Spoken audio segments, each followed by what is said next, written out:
What are your sentiments? Kasi alam naman natin na naisulat siya. And how did it affect? Nakakalungkot po na may mga ganitong klaseng tao na nagpapakalat po ng mga fake news. Kasi hindi lang po kami apektado, pati yung pamilya namin, mga mahal namin sa buhay. Kung kami lang, okay lang eh. Pero apektado po yung mga kaibigan namin, mas apektado pa nga sila yung mga kapatid namin, nanay ko, mga supporters namin. Kasi sinakyan na po ito ng iba't ibang mga kaibigan din niya, ng mga bashers, ng mga trolls, ng mga vloggers. At minsan yung mga fake news nagiging totoo kung talagang hindi man lang binabawi, pinapanindigan. Hindi ko alam anong kasiyahan ang naidudulot nito dun sa taong yun at para sa kanyang reputasyon at para sa kanyang pamilya. Kasi kaya ako nagsasalita ngayon eh, kailangan matapos na po yung mga ganitong klaseng kultura sa Pilipinas. Kung wala pong titindig, hindi ako magsasalita. Patuloy niyang gagawin to. Abogado pa naman siya, tapos ginagamit niya yung influensya niya, yung talino niya, yung pagiging journalist niya sa pagpapakalat ng mga ganitong klaseng balita na hindi man lang binalidate mula sa New York, hindi man lang chinek hindi man lang nag-research kumbaga. So kahit sabihin niya na may freedom of expression, pero kung ikaw naman ay nakakasira ng buhay ng ibang tao, sana mapag-isip-isip ka. Kung wala ka namang ambag sa lipunan, maninira ka pa. Sana mag-isip-isip ka. We went to New York not to compete. We went there to raise funds for Smile Train and Smile Train Philippines. I've been helping Smile Train for how many years now, from Miss Universe partnership pa namin to my London Marathon last year. And this year, this is my second marathon na. Alam niyo po, galing ako sa hirap eh. Sanay ako sa hirap. Hindi na para dayain ko yung pagtakbo. Sanay akong paghirapan yung mga goals ko. Ito, pagtakbo lang. Actually, in-enjoy lang namin ni Rian to eh. Nag-enjoy kami kasi para lang kami namasyal. Nakita niyo naman sa pinost kong video.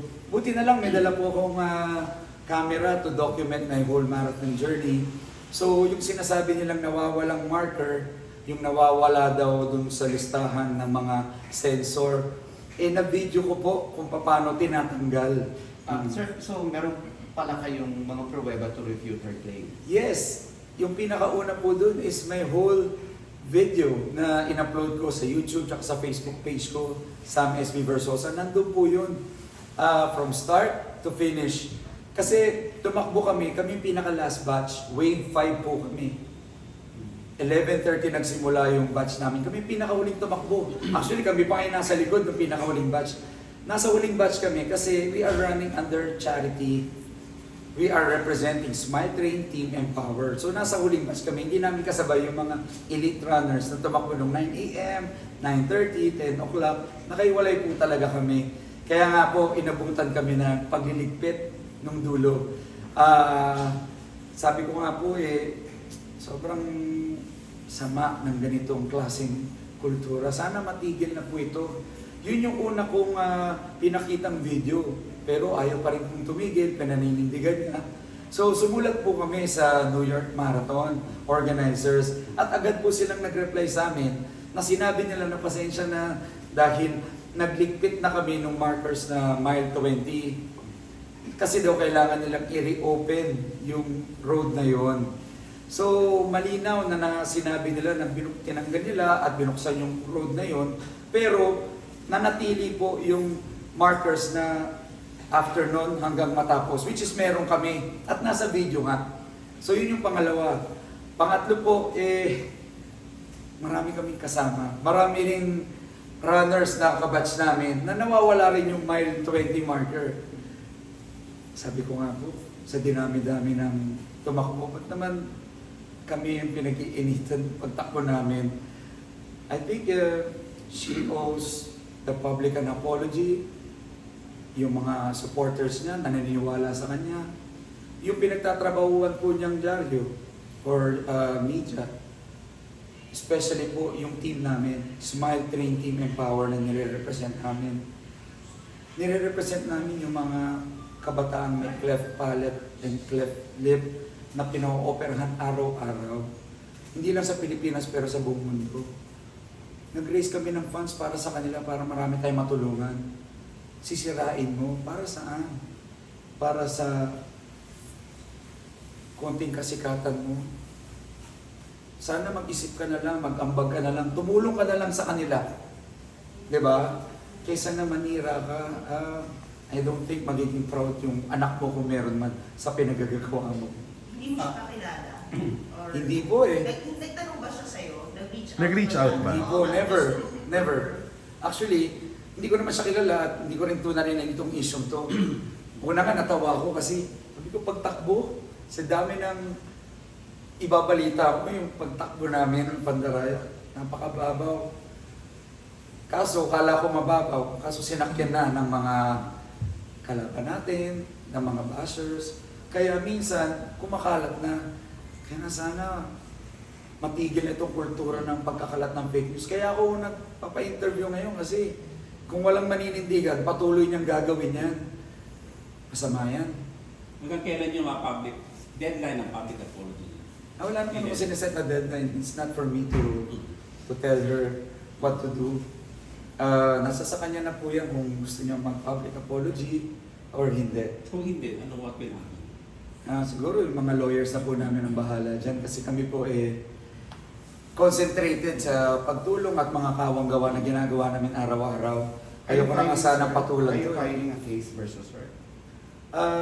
Tignan natin, magkukonsult po sa mga abogado natin and let's see what happens. May mga warrant na po yan sa Cebu, sa atin.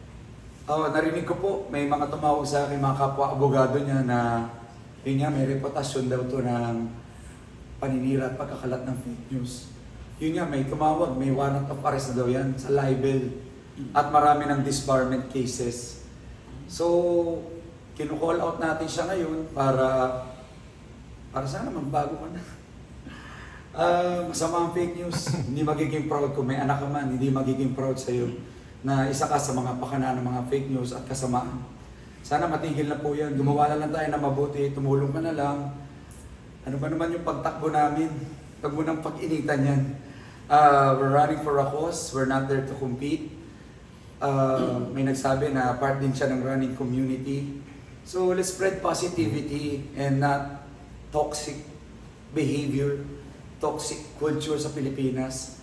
Nag-aral ka pa naman, pero yung mga tao at mga kabataan, sana wag kang tularan. Ayaw mo muna i-mention yung name? Actually, totoo lang, ang naalala ko lang name niya, yung Star eh. Pero hindi ko nga alam yung apelido niya. Hindi ko na balak alamin pa. Tingin mo politically motivated? Siguro po. Kasi abogado siya. Ang mga abogado may kliyente. I wonder kung sino ang kliyente nito sa Maynila na papabor sa pagkasira ko. So yun ang tanong natin sa kanya. Sinong kliyente mo? Anong motive mo? Anong narrative ng buong kwento na to para sirain yung pangalan ko, sirain yung pangalan ni Rian? Kasi binild namin to for how many years? May programa ako sa television na tumutulong sa mga tao, nagbibigay ng pag-asa, nagbibigay ng tulong at bumabago ng buhay. Bakit mo to gustong sirain? Para saan? Sino ang makikinabang na kliyente mo sa Maynila para dito? Yun sana ang tanong para sa kanya at sana sagutin mo. 'Di ba? At kung ano ba magpapaligaya sa iyo para manira ng tao? Sabi ko nga alam ko I'm in the public service now, I'm running for mayor. Pero maghanap tayo ng ibang issues. Huwag ito kasi involved dito yung mga charity organization na nire-represent ko. Pero at the end of the day, lagi ko lang iniisip, at least na-fulfill ko yung purpose ng pagtakbo namin, which is nabigay namin yung donasyon namin sa Smile Train Organization sa New York. Kahapon, nabisita ko po yung mga kabataan na pinapa-opera sa Smile Train sa Band of Mercy Hospital sa East Avenue. Nakapagbigay rin tayo ng additional donation sa kanila. So, ito po, kultura ng pagtulong ang dapat natin tinutuunan. At tutuloy-tuloyin ko po ito more than 3 years na po tayong sumusuporta sa Smile Train at patuloy natin silang tutulungan. How's Lian taking it? Wala. Hindi nyo pinapansin yung mga ganyan. Ang gusto lang niya talaga matigil yung kultura ng at toxicness ng fake news and crab mentality. Nakita ko yung post niya Sabi niya, nakakatuwa minsan ng chismis, pero minsan nakakatuwa rin pag-usapan yung katotohanan. Yun yung pinakamagandang nakuha ko dun sa pinost ni Lian. Yan, maganda kayo, maganda ng message. Yes. Bakit po Smile Train ang inyong komisyon? Why Smile Train? Para maging aware yung mga tao sa dami na pinapanganak ng mga bata na may bingot o tinatawag natin na cleft lip and cleft palate. Alam nyo ba sa Pilipinas, 1 out of 500 po ang pinapanganak na may bingot or may cleft palate. Yun po yung gusto natin ma-raise na awareness na sana matulungan nyo ako. We are running under Team Empower ng Smile Train to raise awareness for these kids para mas marami tayong matulungan. Mas marami pong mag-donate sa Smile Train para mas marami mapa-operahan. Halos linggo-linggo, araw-araw may pinapa-operahan po. Kahapon, binisita ko 14, 14 na bata na operahan at mabibigyan ng bagong ngiti at pag-asa. Yun po sana ang ikalat natin na kultura. Ang kultura ng pagtulong, pagkultura ng pagbigay ng pag-asa sa mga tao. We do this not just to help, but also to inspire others to do the same. So, Sam, kamusta pala yung marathon experience? Yung marathon, sobrang saya. Actually, sobrang excited ko kasi yun na lang yung naging time namin ni Rian. So, in-enjoy namin yun. Sabi namin, this is our time na matapos yung isang 42 kilometer na journey na at the same time na-enjoy namin. As you can see sa video, inikot namin yung iba't ibang lugar sa New York para lang kami namasyal. Hindi nga kami napagod sa sobrang saya ng mga tao, yung mga energy ng mga tao, bawat borough, may mga hip-hop music, jazz, iba't ibang mga taong magbibigay sa iyo ng lakas, suporta, may mga placard sila. Ang daming Pilipino. Hindi talaga kami napagod. Actually,